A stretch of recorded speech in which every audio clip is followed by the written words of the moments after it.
Hola a todos, en esta clase vamos a ver finalmente qué es el diseño.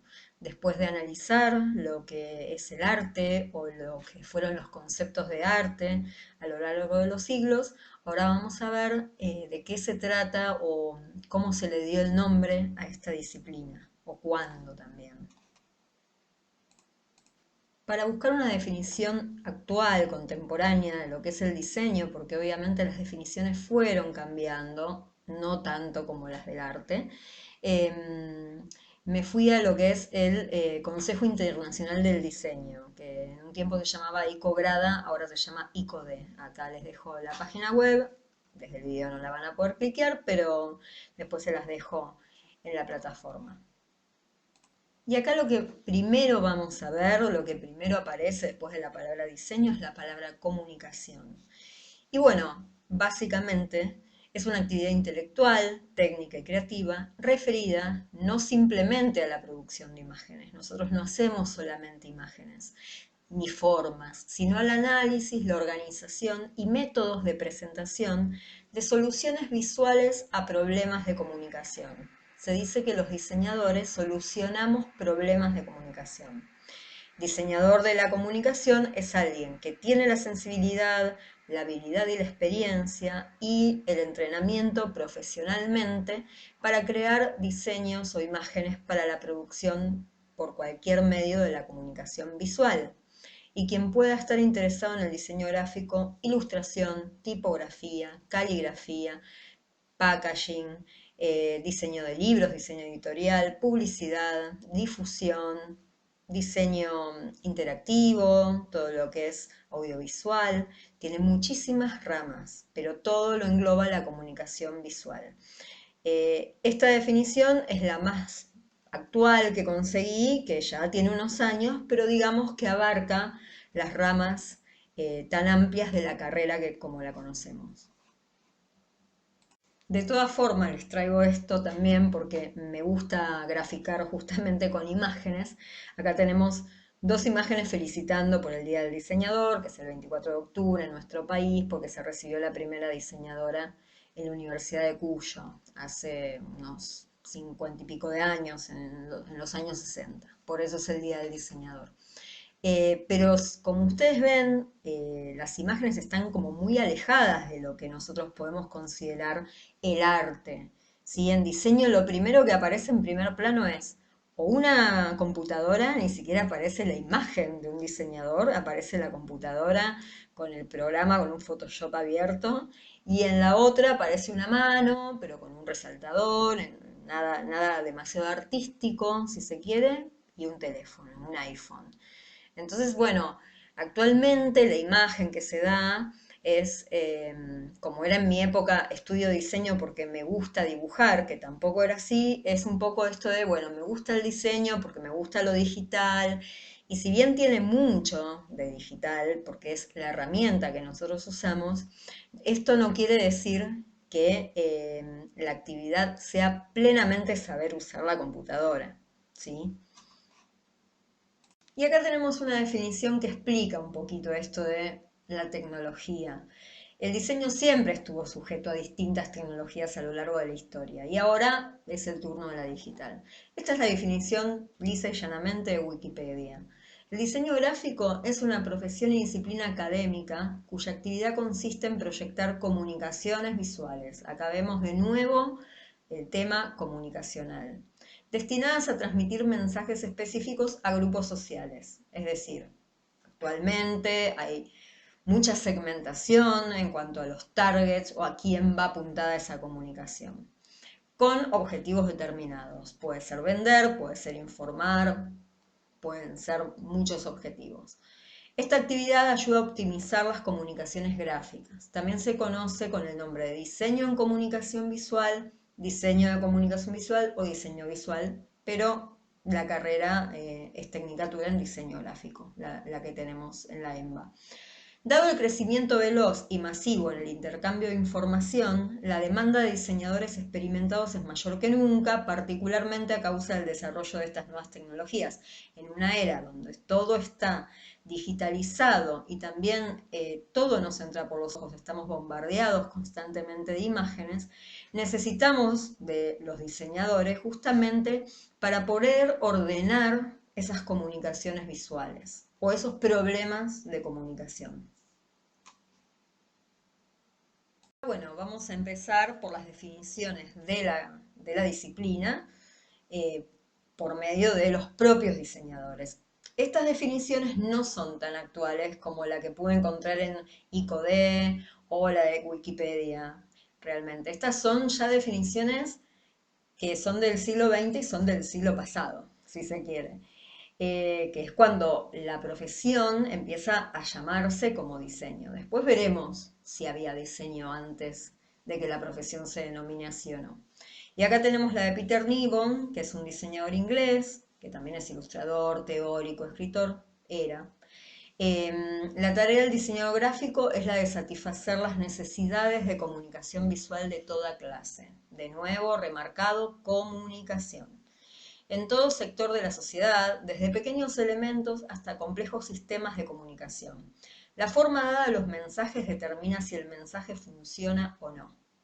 O sea, nosotros primero tenemos que pensar en la comunicación y después podemos manejar las formas. Tenemos una carrera pensada en que los saberes que obtengamos nos permitan manejar esas formas de los mensajes, esas formas visuales. El diseñador es un arquitecto de comunicaciones, pero acá lo que vale es la comunicación. Después veremos cómo le damos forma, es lo que vamos a aprender. Acá tenemos la definición de Jorge Frascara, quizás hayan leído algún libro de él o van a leer algún libro de él durante la carrera, es un diseñador argentino que, si mal no recuerdo, estudió en la Universidad de La Plata, pero vive en Canadá, da clases en la Universidad de Ontario. Y acá dice, se podría decir que el diseño gráfico visto como actividad es la acción de concebir, programar, proyectar, otra de las palabras claves, traducir lo invisible en visible y realizar comunicaciones visuales, producidas en general por medios industriales, es decir, van a estar impresas por sistemas de impresión industriales, van a ser repetidas en series seguramente y destinadas a transmitir mensajes específicos a grupos determinados. De acá también saca un poquito la definición Wikipedia. Es una actividad abstracta que incluye juicios de valor, aplicación de conocimientos, adquisición de nuevos conocimientos, uso de intuiciones educadas. Esto de las intuiciones educadas quiere decir que uno tiene que saber por dónde ir, puede intuir de una manera más artística o de inspiración, pero la carrera te va educando a qué intuiciones darles importancia y a cuáles no, porque ya sabemos las que pueden funcionar para esa comunicación y las que no pueden funcionar. Y muchas tomas de decisiones, por eso se dice que es una carrera proyectual, porque uno primero tiene que proyectar y tomar decisiones antes de empezar con la forma, con el mensaje, etc. Y acá vemos la definición de Frascara de lo que es un diseñador gráfico. Y realmente cuando la vemos nos damos cuenta que está bastante alejado a la idea de un artista, o por lo menos a la idea de un artista bajo el concepto moderno de arte, ¿sí? El diseñador gráfico es un especialista en comunicaciones visuales y su trabajo se relaciona con todos los pasos del proceso comunicacional. De nuevo, se habla de comunicación, no tanto de arte, no tanto de estilo, no tanto de forma.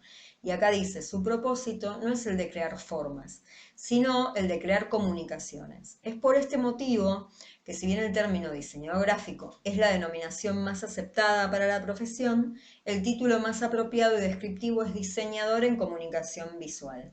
El método por el que se llega a esa comunicación va a ser el diseño. El objetivo, obviamente, es la comunicación, el objetivo final. Y el campo o el medio va a ser el visual. Nosotros generamos comunicaciones de manera visual. Por eso tenemos que saber bastantes lenguajes relacionados con el arte. Pero nuestro objetivo es la comunicación.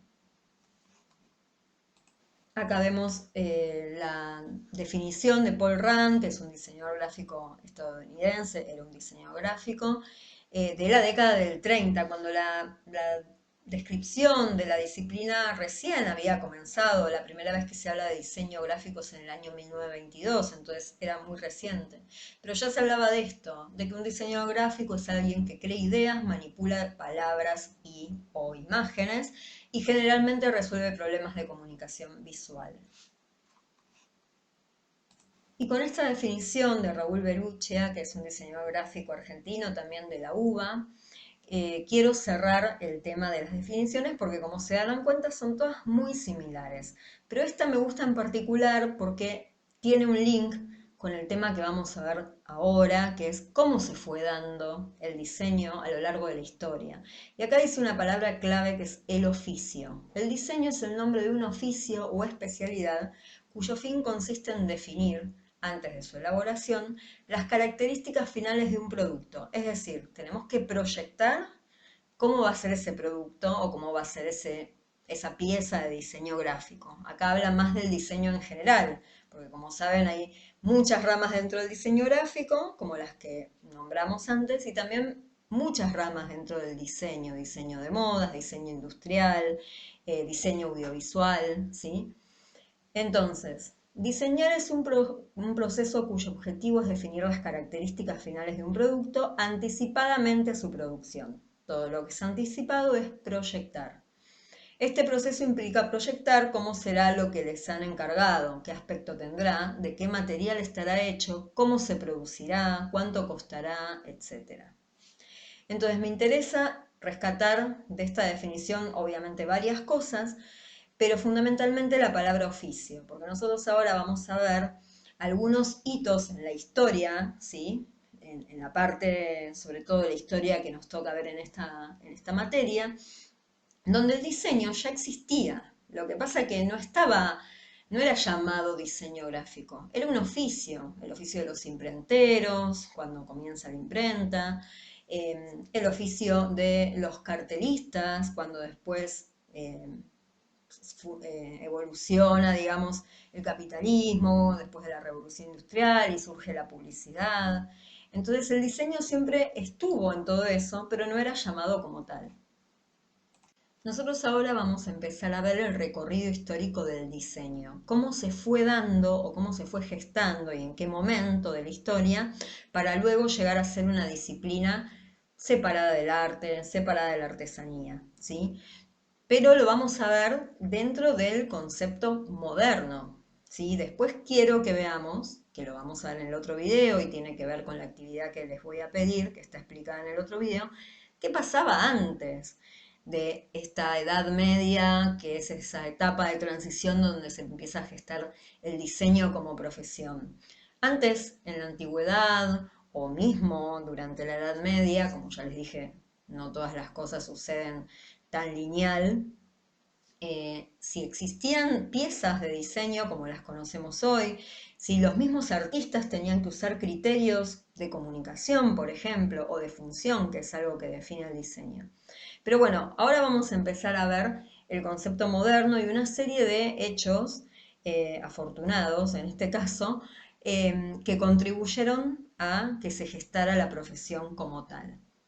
Y acá nos remontamos a esta famosa etapa de transición, que es más o menos la Edad Media, la Baja Edad Media, que son los fines de la Edad Media, cuando roza con la modernidad, y en este periodo llamado Renacimiento.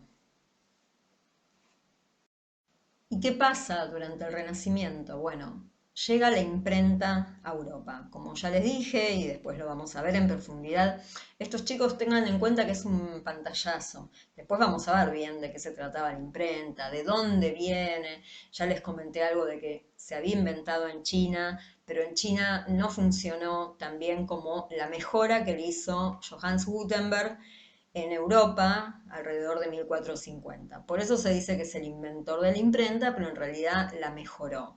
Puso maquinaria y también una aleación de estaño para hacer los tipos móviles que los hizo mucho más resistentes a los de madera o cerámica que usaban los chinos. Pero bueno, este es un hito importante que hace despegar a nuestra profesión, aunque todavía tenían que pasar 500 años para llamarla diseño. En esta etapa, en este periodo, surge la expresión artes aplicadas.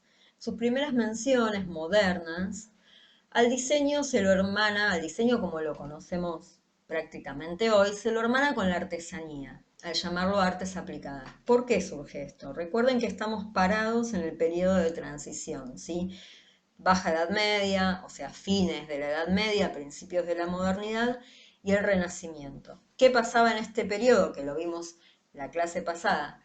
El concepto antiguo, si se quiere, de arte, donde el arte es una producción sujeta a reglas, es tener la destreza para generar esa producción, se estaba como diluyendo por un concepto moderno de arte, que el arte solamente tiene la función y nada más que eso, que es la de perseguir la belleza, crear belleza, en base a un estímulo intelectual y una sensibilidad estética.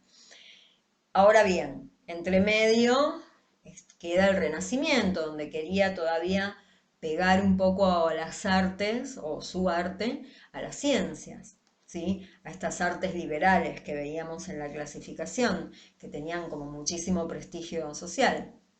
Pero a la vez, ¿qué pasa? El arte ya se había separado de la artesanía, o se estaba separando, también se había separado de la ciencia, ¿sí? Entonces empieza a surgir esta expresión de artes aplicadas, porque lo que lo diferencia del arte, o del concepto este que se estaba gestando del arte como belleza, es que las artes aplicadas sí tienen una utilidad o una función. Se supone que las bellas artes no, ¿sí? Esta expresión que surge a fines de la Edad Media, que es la Baja Edad Media, es cuando el arte se separa de la artesanía debido al ascenso social de los artistas durante el Renacimiento. En esta época comienza a gestarse el concepto moderno de las bellas artes. Las bellas artes persiguen la creación de la belleza. Es el arte puro, si no tiene supuestamente, lo pongo entre comillas, una utilidad o una función. Su función es generar belleza, nada más. Mientras que las artes aplicadas se relacionan con la artesanía, se consideran un oficio. Por eso la última definición actual de la disciplina es la que puse de Raúl Belluccia, donde habla de que el diseño es un oficio. Porque empieza como tal, ¿sí? Empieza dentro de un oficio que se podría decir que es un oficio artesanal dentro de lo que es la expresión artes aplicadas. ¿Qué pasa? Al surgir la imprenta, que se empieza a expandir por toda Europa porque fue también bastante rentable, o sea, la imprenta fue una revolución similar a la revolución digital. La gente común no sabía leer ni escribir, los libros siempre, los manuscritos, digamos, hechos a mano, justamente estaban en manos de las élites, de la gente poderosa, de los sacerdotes católicos. Entonces la gente no tenía acceso a la lectura y la imprenta poco a poco lo que hizo fue eso, democratizar la alfabetización, ¿sí? Llegó a alfabetizarse toda Europa gracias a este invento que además difundía libros y los producía muchísimo más rápido que a mano. Entonces empiezan a surgir libros, empiezan a surgir también diseño de letras, que en este caso se pasan a llamar tipografías, para fundir en plomo e imprimir esos libros con el método este famoso de Gutenberg. Y también no nos olvidemos que estamos en la época del Renacimiento. ¿Y qué pasa en el Renacimiento? Resurge toda la cultura clásica. Y esto no fue ajeno a la caligrafía, ¿sí? Entonces también empiezan a rediseñarse letras que luego las funden para hacer tipos móviles e imprimir libros con diseños romanos, ¿sí? De la caligrafía romana. También empiezan a surgir no solo libros, sino impresos de una sola hoja, informando sobre algo, los famosos panfletos, y también los periódicos, ¿sí? Esto obviamente no de golpe, se fue dando en Europa todo este cambio. Entonces el diseño comienza a ser importante porque es un proceso de elaboración de estas piezas y también de la técnica de impresión, de esta nueva técnica de impresión, había que saber manipularla. Las piezas que hoy haríamos como diseñadores gráficos, en esta época eran hechas por los mismos imprenteros, por los mismos que tenían el oficio, ¿sí? Van surgiendo los tipógrafos, que son los encargados de diseñar tipografías para el nuevo método de impresión, ¿sí? Que es este de Gutenberg de la imprenta. ¿Qué pasa? Ahora dentro del diseño, actualmente, tenemos al diseñador de fuentes, que sería el diseñador tipográfico, que es una rama bastante específica, pero existe. En ese momento no eran llamados diseñadores. Muchas veces eran los mismos que imprimían, diseñaban y hacían todo en uno.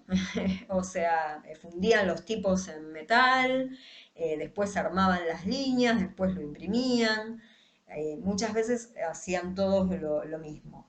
Y después se fue también diversificando. Después había empresas que diseñaban, digamos, solamente los estilos de letras, otros que los fundían y se los vendían a las imprentas. Después se fue como tecnificando y diversificando. Si bien es considerado una rama de las artes aplicadas, o sea, la imprenta empieza a ser considerada también como un arte aplicada, lentamente se empiezan a diversificar estos oficios relacionados con la impresión y se lo va llamando artes gráficas, que en siglos posteriores, como el siglo XVII, XVIII y XIX, empieza a tener más fuerza este término. No tanto artes aplicadas, sino que todo lo que se refiere a la impresión se llama artes gráficas. De hecho, hasta lo seguimos viendo a veces en ciertas imprentas, sobre todo las imprentas barriales, las imprentas más antiguas, que hacen llamar artes gráficas. Si bien las artes aplicadas no estaban a la altura de la pintura, la escultura y la arquitectura, que en este momento de transición todavía no formaban parte de las bellas artes, porque todavía no se había como conformado el concepto moderno de arte, habían quedado medio boyando porque tampoco eran artes liberales, tampoco eran artesanía, tampoco eran ciencias, y se les llamaba el arte del diseño, ¿sí? El arte del dibujo. Pero muchos pintores del Renacimiento no solo se interesaban por la cultura clásica en cuanto a la pintura, ¿sí? O al dibujo, sino que también empiezan a ver la belleza y las proporciones geométricas y perfectas y simétricas de la caligrafía romana. ¿Por qué? Porque acá se da algo como un entrecruzamiento. Si bien los libros los hacían los que en su momento eran los tipógrafos, que ahora los haría un diseñador editorial, en su momento lo hacían más que nada los tipógrafos, los imprenteros de oficio. Pero algunos pintores, o la mayoría de su tiempo, no eran ajenos a este avance de la imprenta, porque fue una revolución técnica y social. Y algunos también se ganaban la vida no solo haciendo pinturas, sino que hacían grabados en madera para ilustrar los libros impresos. O sea, los libros se imprimían con el texto, con los tipos móviles que inventó Gutenberg, que eran las letritas intercambiables, por así decirlo, que se armaba una por una, y la parte del dibujo del libro se hacían con grabados o con silografía. Y muchos de los pintores, como Alberto Durero, se encargaba también de esto, hacía grabados y se ponía también a analizar la divina proporción de la tipografía basada en la caligrafía romana, en la del Imperio Romano. Y acá se da una inspiración mutua. Las artes aplicadas, lo que hoy sería el diseño, seguía patrones y estilos estéticos del arte del momento. Y esto siempre fue de la mano. Siempre el diseño, si se quiere, eh, que por ahí ahora no se da tanto, en un momento estaba como muy ligado a la estética del momento, ¿sí? La estética en el arte. Y acá avanzamos un poco en el tiempo, ya nos vamos a la edad moderna, casi edad contemporánea, para ver otro hito que hizo que nuestra profesión despegue como tal, ¿sí? Como profesión independiente de lo que era la artesanía, ¿sí? O las artes aplicadas, que es la revolución industrial. Por ahora les voy a dar una definición muy breve, porque esto lo vamos a ver en profundidad cuando ya veamos más avanzada la materia. Es el proceso de transformación económica, social y tecnológica que se inició en la segunda mitad del siglo XVIII, es decir, a partir del 1750 aproximadamente. ¿Qué surge en esta revolución? Bueno, invenciones de máquinas que generan medios de transporte, como la máquina de vapor, que inicia el ferrocarril, entre otras tantas cosas que también se manejaban a través del vapor, como la industria textil, que antes se hacía a mano, surgen máquinas de hilandería, digamos, para confeccionar telas, ¿sí? Otras de las cosas que funcionaban a vapor. Los buques a vapor, empieza a haber mucha demanda de estas máquinas. Entonces se genera una industria, distintas industrias, y se empieza a formar el sistema capitalista como lo conocemos hoy. Se expanden las ciudades, o sea, ya había ciudades, pero empiezan a crecer a un ritmo desmesurado, un poco también a configurarse como las conocemos hoy en día.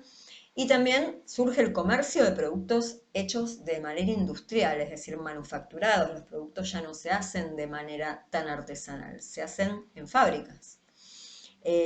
También hay nuevos avances tecnológicos en el proceso de impresión que había inventado Gutenberg. Ya se empieza también a tecnificar mucho más. Se imprime mucho más rápido, se descubren sistemas para imprimir a color y también surge la publicidad, porque estos nuevos productos de la industria había que publicitarlos para venderlos, ¿sí? Se empieza a gestar un mundo un poquito más como lo conocemos actualmente. Y gracias a la publicidad empieza a surgir el cartel publicitario, el afiche.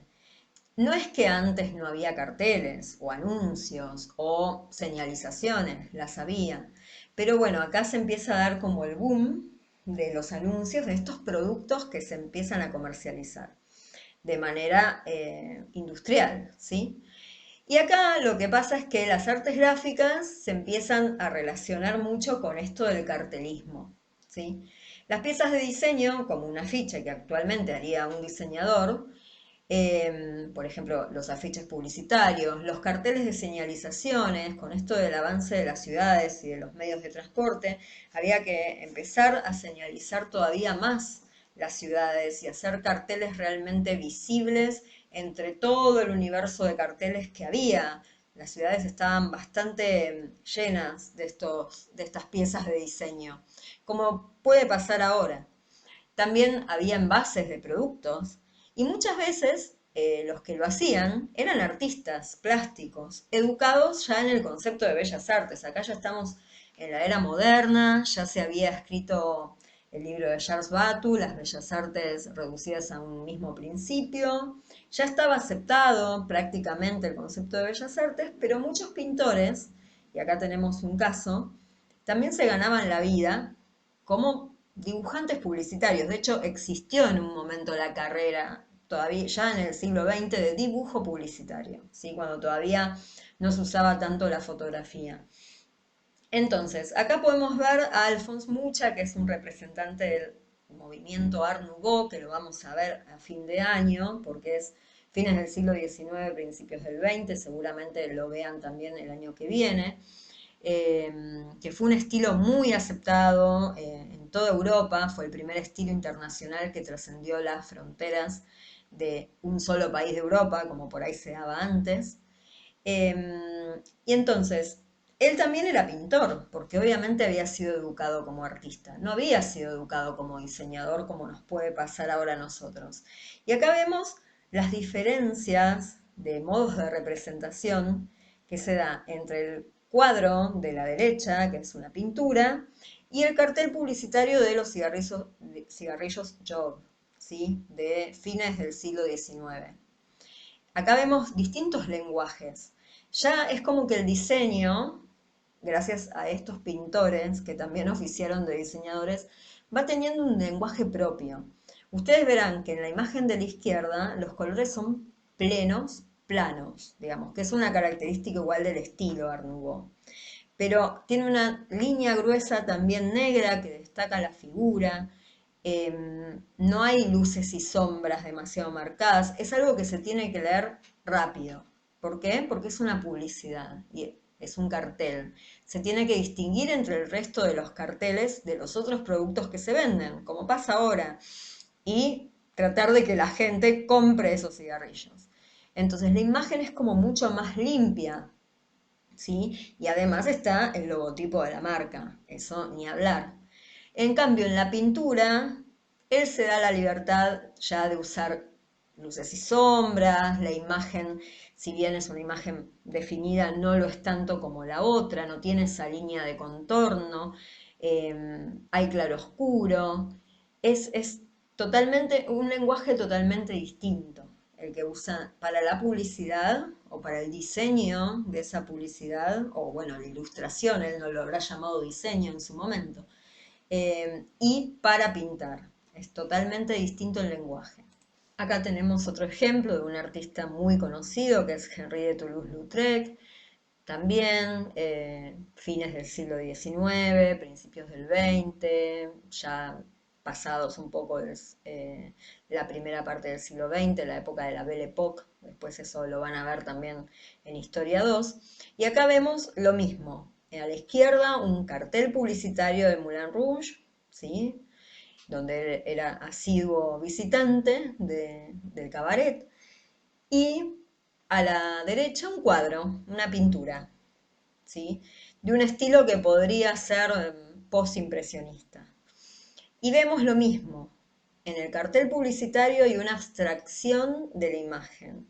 Se recortan las siluetas en el fondo con un pleno negro, la imagen de la bailarina es definida casi en líneas y pocos colores, los colores son plenos, la silueta del bailarín o del actor está definida como también como una sombra, ¿sí? Plena, colores vibrantes, plenos, lisos, fuertes, amarillo, rojo.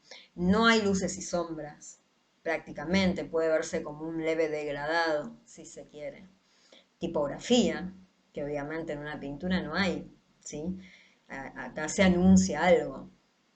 En cambio la pintura ya tiene detalles, luces y sombras, la figura está más definida, ¿sí? Tiene textura, textura en el pelo, textura en la pared, ¿sí? Textura de la madera, las arrugas de la ropa, que eso no se da de una forma muy abstracta, por ejemplo en los volados de la bailarina de Cancan del Moulin Rouge. En cambio en la pintura se ven más claros los pliegues de la ropa, más real, si se quiere. Pero bueno, el diseño empieza a tener un lenguaje propio, ¿sí? Los mismos pintores no hacían lo mismo para sus carteles o para sus pinturas. Pero bueno, las piezas de diseño también seguían siendo hechas por estos artistas gráficos de oficio y por tipógrafos, como esto viene siendo desde el avance de la imprenta en Europa. Poco a poco, como decíamos en las diapositivas anteriores, si bien el diseño toma ciertas representaciones estéticas del arte del momento, comienza a tener poco a poco un lenguaje propio, acorde a las nuevas necesidades y a estos problemas de comunicación de las ciudades, del entorno. Y acá hablamos ya de problemas de comunicación. Por ejemplo, acá hay un ejemplo muy claro orientado más que nada a la tipografía. Con esto de que en el Renacimiento comienzan a descubrir y a generar tipografías basadas en la precisión y en la estética y en la belleza de las tipografías, de las caligrafías, mejor dicho, romanas, ¿sí? Del antiguo Imperio Romano, esas tipografías se siguen usando para los libros, para los panfletos, para los periódicos, las seguimos usando hasta el día de hoy, ¿sí? Las romanas. Ustedes en tipografía lo van a ver o lo habrán visto ya. Pero con esto de los carteles grandes y de las letras que se necesitan para señalizar, se empiezan a hacer otros estilos de letra, mucho más limpios o muchos más llamativos, si se quiere, que una tipografía romana. Entonces empiezan a imprimir, en lugar de en plomo, como se imprimían las letras chicas, se hacían en madera, se hacían como sellos de madera, que sería básicamente los tipos, en madera y no en plomo, para hacerlos en grande, porque se requería imprimir carteles. Y se generan estas letras, como la que vemos a la izquierda, con la palabra sombreros, que tienen remates, tienen esos serif de las tipografías romanas, pero mucho más gruesos y es mucho más grueso el asta de la letra, el esqueleto de la letra, porque se tenía que distinguir, se tenía que ver bien. Y acá tenemos a la derecha el ejemplo de la letra del subte de Londres, que fue una de las primeras, igual ya habían sido inventadas otras, al principio llamadas grotescas, porque no tenían estos adornos, entonces parecía algo grotesco, las llamadas sans serif, ¿sí? O palo seco, sin remates, que eran mucho más legibles, tenían mejor lectura, desde lejos para una señalización. Uno necesita una lectura rápida, no se tiene que distraer con remates o letras de un grosor más fino. Entonces empiezan a surgir estas necesidades de comunicación y los artistas gráficos del momento empiezan a resolverlas, ¿sí? Y acá avanzamos en el tiempo, ya nos vamos al siglo XX, en lo que se puede decir que fue el tercer hito para la evolución de nuestra disciplina como disciplina independiente, el diseño separado de la artesanía o de las artes gráficas y también diferenciado del arte. Esto lo van a ver en profundidad el año que viene, eso seguro, que es la fundación de la escuela Bauhaus en 1919, de hecho después de la Primera Guerra Mundial, en Alemania. ¿Por qué fue tan importante la Bauhaus? Bueno, primero se da en un periodo donde el contexto es el surgimiento también de todas las vanguardias artísticas. Entonces se considera una escuela de vanguardia, porque toma mucho del lenguaje de ese arte vanguardista moderno que se revela en contra de la institución arte, en contra de la academia, en contra de las bellas artes, ¿sí? Es lo que Debray llamaría la edad del show, ¿sí? En la edad de la mirada. La escuela Bauhaus se toma como un hito en la enseñanza moderna del diseño gráfico, a pesar de no estar establecido tal como lo conocemos ahora. La palabra diseño se empieza a usar dentro de la escuela, pero no se instauró al principio como una escuela de diseño, sino como una escuela de arte. Su lema, en 1923, pasa a ser Arte y Técnica, una nueva unidad. Y la idea es aplicar el arte a la producción industrial. Acá vemos un poco esto de la expresión de aplicar el arte, artes aplicadas, ¿sí? Ya no es un arte aplicado a la artesanía, como en la Baja Edad Media, sino que ahora el arte se tenía que adaptar a la producción industrial que empezó a ser masiva a partir de la Revolución Industrial. Pero ya acá estamos en siglo XX, entonces había que adaptarse y rápido. La importancia radica en que tiene plena responsabilidad en el reconocimiento profesional que en la década de los años 20 va a sufrir nuestra profesión, en un carácter social, comercial y publicitario. Va a tener reconocimiento como profesión, ¿sí? Acá a la izquierda vemos el logo, el logotipo del año 1923, porque en su fundación tenía otro mucho más expresionista. Y acá hacen este logotipo bien racional, pensado en arte y técnica como unidad. Y como yo les decía, surge en el contexto de las vanguardias artísticas. Entonces recibe influencia directa de alguna de estas, porque muchos pintores de esas vanguardias fueron profesores de la Bauhaus, como el caso de Kandinsky. Acá a la derecha tenemos un cuadro de Vasily Kandinsky. Pero bueno, era una escuela vanguardista, multidisciplinar, no solo se enseñaba, digamos, pintura o arte, sino que también se especializaban, por ejemplo, en tipografía. Acá a la izquierda vemos afiches y estilos de tipografía diseñados por Herbert Bayer, que era uno de los que se encargaba de la parte de diseño tipográfico, que no se conocía como tal con ese nombre, pero se encargaba de diseñar tipografías propias. Obviamente, con todo esto del estilo de la vanguardia, ¿sí? Tipografías geométricas, sans serif, todo tenía un estilo propio, un estilo Bauhaus. Después acá a la derecha vemos algunos de los afiches, se usaban distintos tipos de letra, pero la mayoría eran letras muy geométricas y formas también puras. Al ser multidisciplinar, no solo había pintura, diseño tipográfico, sino que también había diseño industrial, diseño de mobiliario, porque tenía una función social la Bauhaus, era llevar el arte a la técnica, unirlo con la industria para mejorar la sociedad. Ese era como su especie de lema.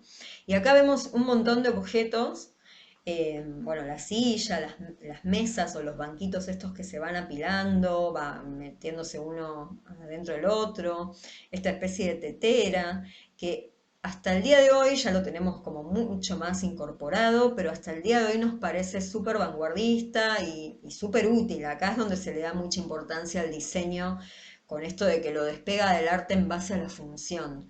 Lo importante para la Bauhaus es que sea estético, pero que tenga una función. Y acá vamos a hacer un repaso a grosso modo, digamos, entre las diferencias del arte y el diseño. Y acá sí quiero hacer la aclaración que cuando hablamos de diseño, ya estamos dentro del concepto de arte como belleza, ya estamos dentro del concepto moderno, ¿sí? De arte. Y las artes aplicadas, que vendría a ser el diseño, separadas del arte. O sea, recuerden que solo las bellas artes eran consideradas artes, la pintura, la escultura, la música, ¿sí? Entonces, ¿qué pasa con el diseño, con estas artes aplicadas o con estas artes gráficas? Lo principal, que como vimos en las primeras definiciones actuales y del siglo XX, es la comunicación. El diseño tiene como fin presentar soluciones visuales a problemas de comunicación. Volvemos con esto de los problemas. El diseñador es un arquitecto de comunicaciones. El estilo propio. ¿Qué pasa con esto que está un poco sujeto a debate si el diseñador puede tener un estilo propio a diferencia del artista? Y acá dice que como que no, pero yo lo puse abajo en rojo, entre comillas, porque últimamente en lo que ya es la posmodernidad, sí se empieza a valorar un poco el estilo de cada diseñador. Y de hecho se empiezan a contratar diseñadores por su estilo. Y también, a lo largo de la historia del diseño que vamos a ver, cuando se agrupan los afiches o las piezas de diseño que estudiamos y que vemos en los libros, se reconoce un estilo propio. Pero bueno, se supone que lo más común en nuestra carrera es que nosotros no tengamos que tener un estilo propio o que no tengamos esa libertad que tiene el artista de las bellas artes de que no le importa nada y él pinta lo que se le ocurra. El diseñador, a diferencia del artista, perdón, no es normalmente la fuente de los mensajes que comunica. Eso es así porque el mensaje lo requiere el cliente. Entonces nosotros somos más bien intérpretes de ese mensaje. También, a diferencia del artista, el trabajo del diseñador debe estar desposeído de rasgos personales notorios que se interpongan entre el público y el mensaje, porque lo más importante es la comunicación. Yo no puedo comunicar algo de un cliente como a mí se me cante. Tengo que tener una cierta formación, por eso estudiamos, y tratar, por esto que hablábamos de la intuición educada, de no poner demasiados rasgos personales. Y acá puse esta frase entre comillas porque puede estar, como les decía, un poco sujeta a debate, sobre todo en la actualidad. Y acá dice, así como es muy adecuado reconocer un cuadro como perteneciente a un artista, qué sé yo, todos vemos cuadros de Da Vinci y sabemos que es Da Vinci, a causa de su estilo, es inadecuado reconocer el diseñador cuando su presencia desvía el contenido del mensaje. Nosotros nunca tenemos que interponer nuestros gustos personales para desviar el contenido del mensaje que nos encarga el cliente. Acá hablamos de otro punto que se titula creatividad realista. La creatividad en diseño existe dentro de marcos de referencia establecidos. Es decir, no podemos tener libertad total de hacer un pleno desarrollo de la creatividad, que esto va sujeto un poco a lo que hablábamos antes del estilo personal. Ni tampoco debe creerse que la creatividad es solo de las artes. Obviamente el diseño tiene creatividad, pero nuestra creatividad está un poco más restringida por el mensaje que debemos dar y que quiere dar nuestro cliente. Creatividad en diseño es habilidad para encontrar soluciones insospechadas para problemas aparentemente irresueltos, problemas de comunicación que debemos resolver visualmente. Y acá se mezcla un poco algo que va surgiendo en este concepto moderno de arte, que es esto de la inspiración y del artista genio y del genio trágico y de la bohemia, que esto empieza un poco más con la época del romanticismo, que después lo vamos a ver, Y acá dice, sin inspiraciones mágicas ni misterios, creatividad no es más que inteligencia, cultivable y desarrollable. Un poco relacionándolo con esto que se hablaba de la intuición educada, ¿sí? Se habla de una creatividad realista, que poco tiene que ver con esa concepción romántica y bohemia que relaciona la creatividad a la locura de Van Gogh o a la tragedia o la vida trágica que tenía Toulouse-Lautrec. Sí, es mucho menos interesante que la vida bohemia del pintor o del artista de esa época. Y acá vamos a, a otro punto clave que es la función. El arte son aquellas actividades humanas que buscan la belleza, que nos generan una experiencia estética desde los sentidos, ¿sí? Acá vuelvo a remarcar, estamos bajo la concepción moderna de arte, ¿sí? Porque antes no era esta idea la del arte, antes el arte también tenía una función. Y acá se podría decir que en el concepto moderno de arte solamente se busca la belleza, es el arte puro. Al diseño puede tener belleza, puede tener estética, pero persigue un fin útil y una optimización de recursos en cuanto a forma, materiales, comunicación. Hay que tener también en cuenta un montón de cosas en cuanto a la producción de ese diseño, porque vivimos en un mundo industrial y el diseño se va a imprimir, a reproducir, a recrear. Entonces tenemos que también tener toda esa parte técnica y obviamente la parte comunicativa ante todo y la funcionalidad.